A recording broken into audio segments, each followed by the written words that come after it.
Você está ouvindo o audiolivro Agonia das Religiões, uma obra de José Herculano Pires. Capítulo 9. Dúvida e certeza. A dúvida é uma encruzilhada nos caminhos da razão. Quando o pensamento se lança na busca de um objeto e se depara com dois caminhos divergentes, pode ficar indeciso. Essa indecisão é a dúvida. Para Sexto Empírico, a dúvida é a hesitação entre afirmar e negar, o que vale dizer entre aceitar e rejeitar. Descartes fez da dúvida a condição primeira da busca da verdade, considerando-a como uma suspensão do juízo para verificar-se se ele está certo ou errado. Para John Dewey, a dúvida nasce de uma situação problemática estimulando a pesquisa. Dessa maneira, Dewey confirma a posição de Descartes, que iniciou a filosofia moderna com a prática da dúvida metódica. Mas, como a dúvida criou muitas dificuldades ao pensamento dogmático, as religiões dogmáticas acabaram por condená-la como de origem diabólica.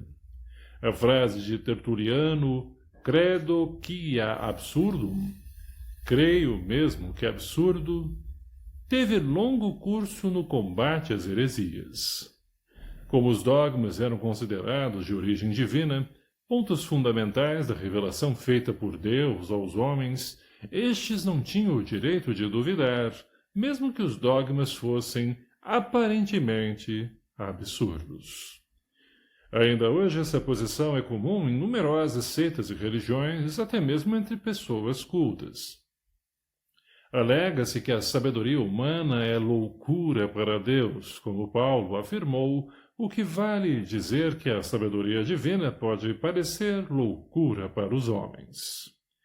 No Espiritismo, a dúvida é considerada como condição necessária à busca da verdade. Kardec a aconselha como método de controle das manifestações mediúnicas e de estudo dos princípios doutrinários. Tendo mostrado que os espíritos são criaturas humanas desencarnadas, libertas do corpo material pela morte, e que muitos deles se manifestam para sustentar ainda opiniões erradas que esposaram na Terra, aconselha a análise constante e o exame atencioso das manifestações que devem ser rejeitadas quando revelarem conceituações absurdas.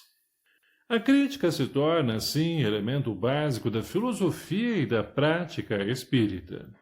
Mas é evidente que deve ser exercida por pessoas que tenham condições de cultura e bom senso para criticar.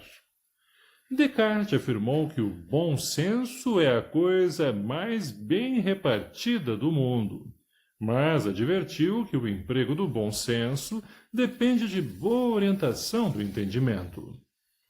Kardec oferece em toda a sua obra instruções e exemplos para o uso do bom julgamento e aconselha a consulta, em caso de dificuldade, a pessoas reconhecidamente capazes de resolver problemas com lucidez. Não havendo no Espiritismo dogmas de fé, tudo pode ser apreciado e discutido em termos de bom senso ou boa razão. Descartes aconselhava evitar dois elementos perigosos ao raciocínio, que são o preconceito e a precipitação. Kardec acrescenta a necessidade de vigilância no tocante à vaidade humana, que leva pessoas cultas ou incultas a considerarem-se capazes de reformulações doutrinárias com base apenas em suas opiniões pessoais. Estabelecendo o consensus gentium de Aristóteles como regra para a aceitação de revelações espirituais, não o fez no sentido aristotélico do termo, mas em sentido espiritual, com o nome de consenso universal. A aplicação desse consenso não implica a aceitação da vox populi ou da opinião das gentes como verdade, mas apenas a coincidência de manifestações mediúnicas sobre o mesmo tema, por médiuns diversos, desconhecidos entre si, em locais diversos e ao mesmo tempo. É esse um meio de controle a ser usado sob as condições de verificação racional do tema e de confronto do mesmo com os conhecimentos já adquiridos no meio espírita e na cultura geral. Levantou assim uma barreira à autoridade individual de um médium isolado que, por mais famoso e seguro que tenha sido em suas atividades, nem por isso está livre de se deixar empolgar por ideias errôneas. De um critério de verdade que era evidentemente de natureza opiniática, Kardec extraiu uma norma inegavelmente válida para facilitar o uso do bom senso pelos espíritas. A necessidade de certeza na orientação do conhecimento, num mundo em que tudo se passa no plano das relações, exige um critério científico de avaliação dos dados obtidos na prática doutrinária. Ao não aceitar a revelação espiritual de maneira gratuita, mas a submetendo ao controle da razão, Kardec não violentou a intenção dos espíritos superiores que desejavam dele precisamente essa atitude. Tanto assim, que desde o início o estimularam nesse caminho, esclarecendo que a humanidade terrena atingira maturidade suficiente para libertar-se do ciclo de revelações pessoais e locais, dadas sempre de maneira mística, através de um mestre, profeta ou messias, numa determinada região e a um determinado povo.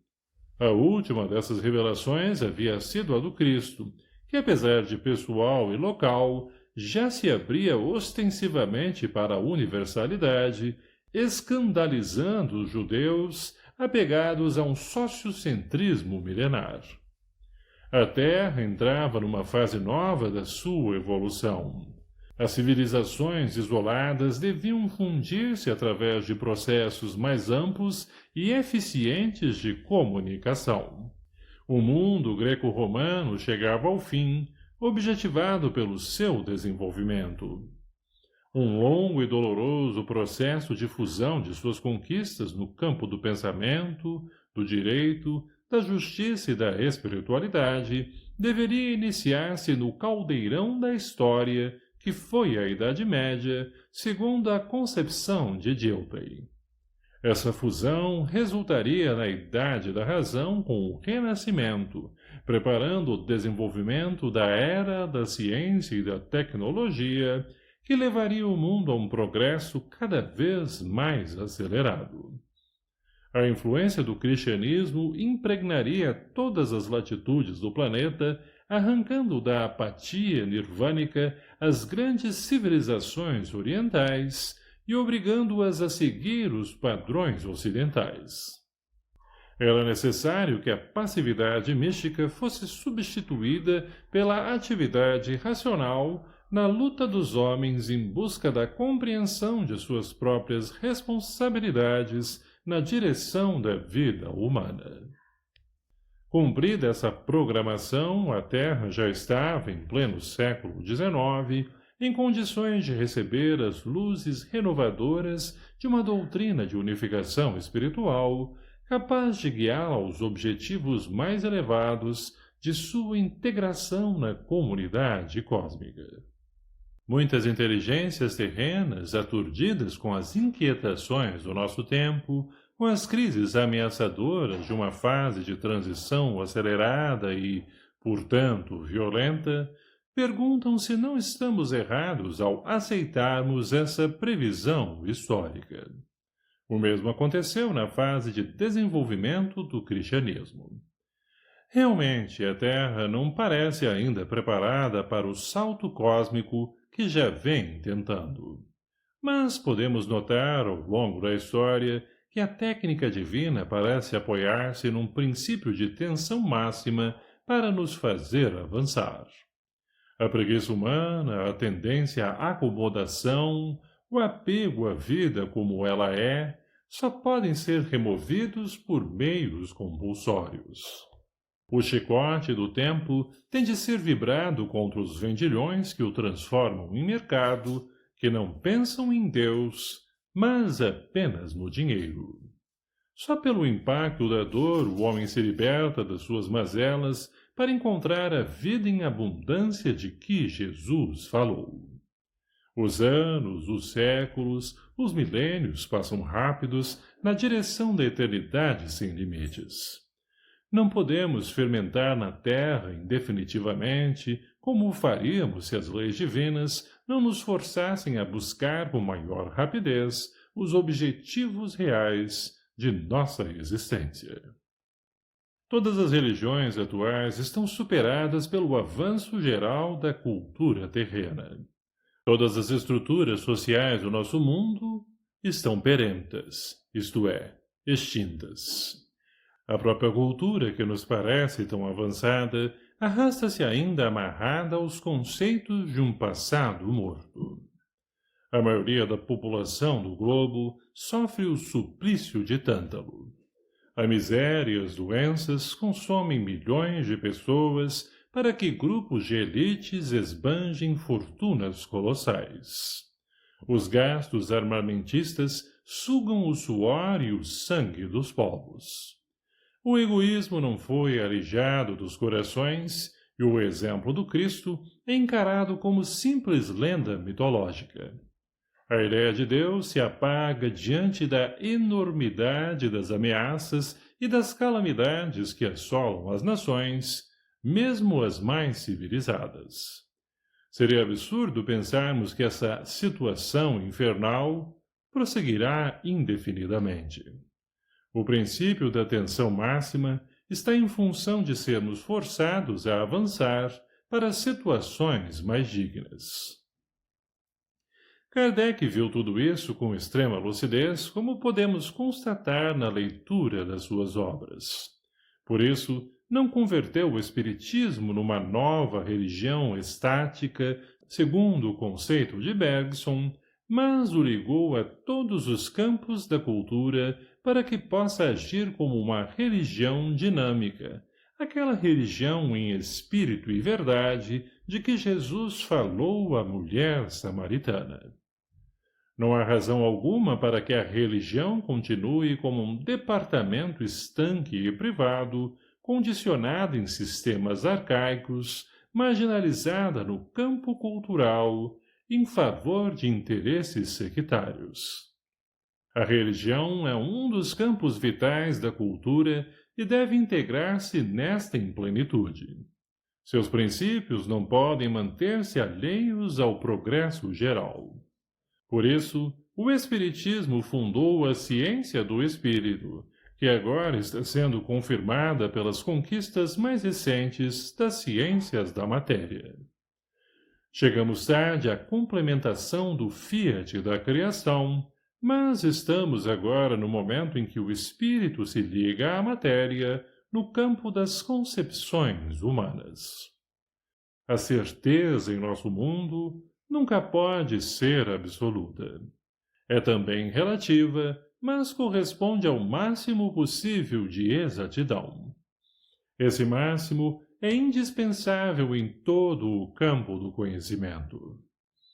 Não poderíamos ficar no terreno das hipóteses inverificáveis ao tratar de assuntos tão graves como a origem do homem, sua natureza íntima e seu destino no sistema cósmico.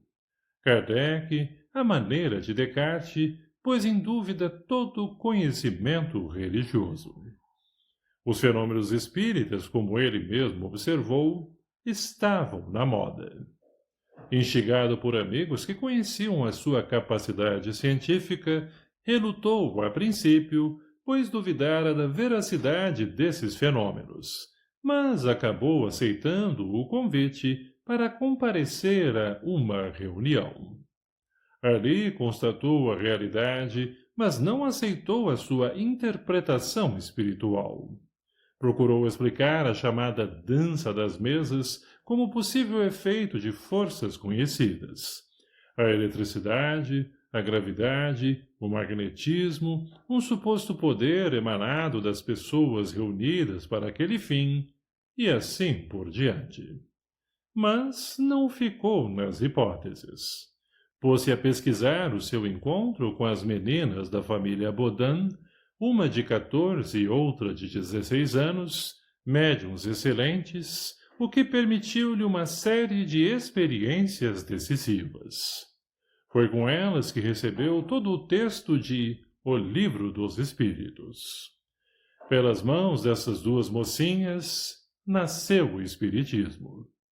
E renasceu Allan Kardec, o druida das Galhas antigas, para substituir o professor Denisard Rivail, seu nome verdadeiro, o discípulo emérito de Pestalozzi e sucessor do mestre no desenvolvimento de sua pedagogia filantrópica.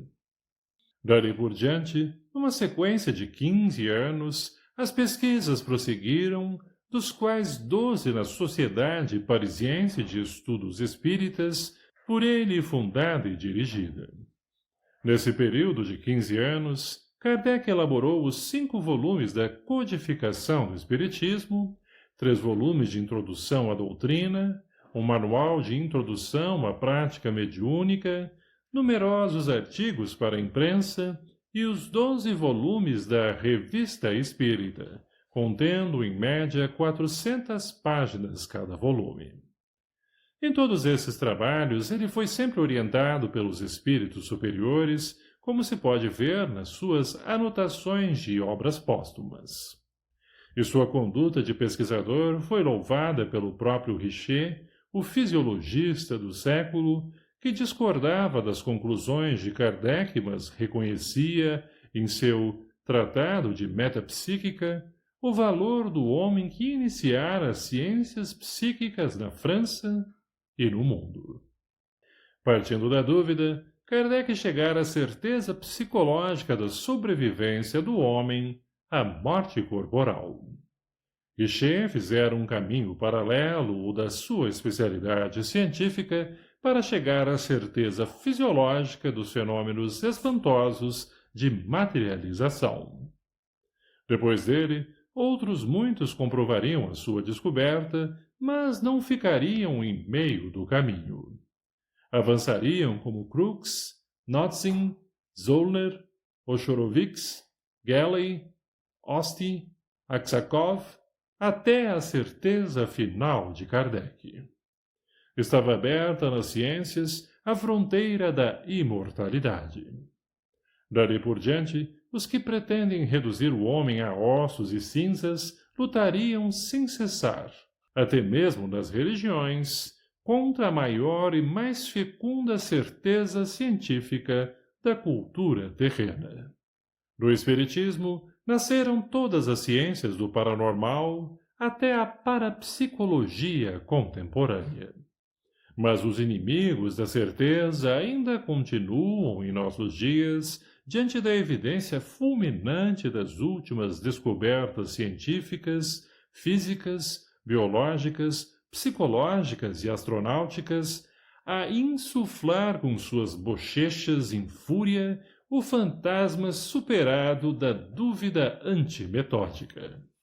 Fingem não perceber que esse fantasma é um balão furado e de mecha queimada. A superação da dúvida no Espiritismo não se fez através dos métodos subjetivos da meditação religiosa e do êxtase místico, mas do método científico de pesquisa. Foi o que Richer reconheceu e louvou em Kardec, como se vê logo no início do Tratado de Metapsíquica. Integrado na tradição da busca metodológica que vinha do século XVI, com a revolução científica de Bacon e Descartes, Allan Kardec encarou o problema espiritual de maneira objetiva e, numa posição tipicamente existencial, criou o método apropriado à pesquisa dos fenômenos espíritas. Ao contrário do que alegam até hoje os seus contraditores, demonstrou de maneira exaustiva que os fenômenos espíritas podem ser repetidos quantas vezes forem necessárias para a confrontação dos resultados experimentais, como os grandes cientistas da época iriam comprovar logo em seguida, e como as pesquisas parapsicológicas atuais novamente comprovaram e demonstraram. Essa subversão metodológica no campo do conhecimento espiritual, até então submetido aos princípios da fé, despertou violenta reação que ainda hoje não se extinguiu. Kardec partia do homem vivo, do homem no mundo, da criatura de carne e osso, para elevar-se a Deus através da indução lógica, desprezando os processos dedutivos da tradição. Atrevia-se a investigar o espírito dos mortos e dos vivos com a mesma naturalidade, sustentando que a alma nada mais era do que o espírito que anima um corpo. E ousava dar uma nova explicação da Gênese que incluía a criação do homem por Deus como um fato natural, dialeticamente explicável. A morte perdia o aspecto misterioso alimentado pelas religiões, e os videntes e profetas eram considerados como criaturas em que uma faculdade humana natural, a mediunidade, havia se desenvolvido de maneira mais intensa. Pacientes e incessantes pesquisas e não revelações místicas levaram Kardec à descoberta científica da natureza espiritual do homem. E a prova de que realmente o levaram foi dada posteriormente pelas pesquisas científicas desencadeadas em todo o mundo e hoje confirmadas até mesmo pelo avanço das investigações materiais por cientistas modernos que alargam as dimensões das ciências. É assim que a dúvida sobre a continuidade da vida após a morte foi vencida pela certeza no campo das investigações espíritas. As religiões que ignorarem esse fato culminante da evolução humana na Terra acabarão asfixiadas por falta do oxigênio da verdade em seus círculos estreitos de fanatismo e exclusivismo. Não há somente crise nas religiões. Há sinais evidentes de agonia. Olá, pessoal! Curtam o vídeo para sabermos que gostaram e não esqueçam de se inscrever no canal e compartilhar com familiares, amigos e conhecidos. Que Deus abençoe a todos. Obrigado.